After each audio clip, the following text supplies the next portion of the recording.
If you love playing with colors but don't know how to make new ones, then this video is just for you. First up, meet the primary colors, red, blue, and yellow. These are the superstars of the color world. Want to make green? Mix blue and yellow.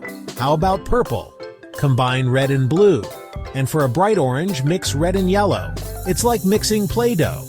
Take a bit of red Play-Doh and a bit of yellow, smush them together, and boom, orange Play-Doh. Easy peasy, right? But wait, there's more. Ever heard of secondary colors?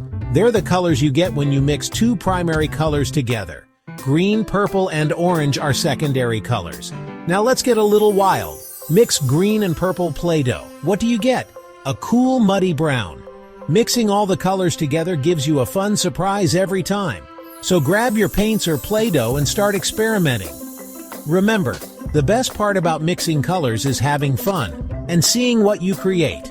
Happy color mixing, little artists!